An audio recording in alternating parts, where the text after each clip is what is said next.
বাংলাদেশ রাষ্ট্রীয় পতাকাবাহী এয়ারলাইন্স বিমান বাংলাদেশ অর্থনৈতিক ক্ষেত্রে লস, টিকিট জটিলতা, ফ্লাইট ডিলে ও চোরাচালানের মতো অভিযোগ বরাবরই আছে বিমানের উপর। গত মে মাসেও বিমান বাংলাদেশ এয়ারলাইন্সের এক নারী ক্রুকে সোনাসহ আটক করে এয়ারপোর্ট আর্ম পুলিশ। এছাড়া বিমান বাংলাদেশে অভ্যন্তরীণ দুর্নীতির অভিযোগও নতুন নয়। তবে এবার বিমান বাংলাদেশ এয়ারলাইন্সকে দুর্নীতি মুক্ত করতে চান বিমানের এমডি ও প্রধান নির্বাহী কর্মকর্তা জাহিদুল ইসলাম ভূঁইয়া। আরো যেগুলি হয় মিডিয়ার দৃষ্টি আকর্ষণ করে। রোববার বিমানের প্রধান কার্যালয়ে এক প্রেস ব্রিফিংয়ে তিনি বলেন, দুর্নীতি করে কেউ এগুতে পারে না। এ বিষয়ে ব্যবস্থা নেওয়া হয়েছে এবং হচ্ছে। দুর্নীতি কোনোভাবে গ্রহণযোগ্য নয়। এছাড়া টিকিট নিয়ে যাতে কোনো অভিযোগ না আসে তা নিয়ে কাজ করছেন বলে জানান তিনি। করাপশন করে কোনো প্রতিষ্ঠান আগাইতে পারে না। এটা একটা কোম্পানি, এখানে করাপশন কোনো সুযোগ নাই। করাপশনের বিষয়ে আসলে ইটস নট অ্যাকসেপ্টেবল।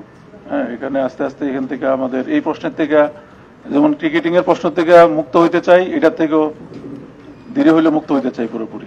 আপনাদের সহায়তাও চাই।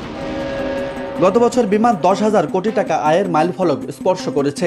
এবছরেও সেই লক্ষ্যমাত্রা ছাড়িয়ে যাবে বলে আশা করেন নতুন এই পরিচালক। তিনি বলেন, আগামী 2035 সালের মধ্যে 47টি উড়োজাহাজ যুক্ত হবে বিমান বহরে। 6টি উড়োজাহাজ ফেজ আউট হলেও নতুন করে 32টি উড়োজাহাজ যোগ হবে বিমান বহরে। আমাদের আসলে এক্সপানশনের জন্য আমাদের বিশেষ করে থার্ড টার্মিনাল ওপেনিং এবং থার্ড টার্মিনাল ওপেনিং ছাড়াও আমাদের এক্সিস্টিং যে রুটের আমাদের যে রেসপন্স, প্রফিটেবিলিটি, সেগুলি করে আমাদের আসলে আরো এয়ারক্রাফট প্রয়োজন।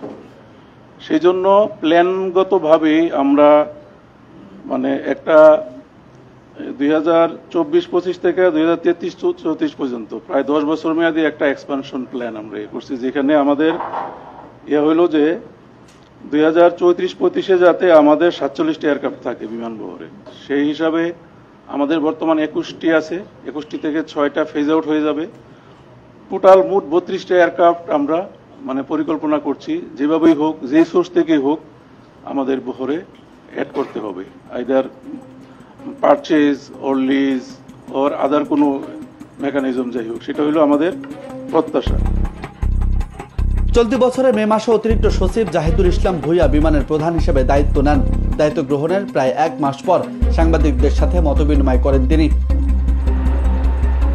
রাজু আহমেদ, বার্তা 24।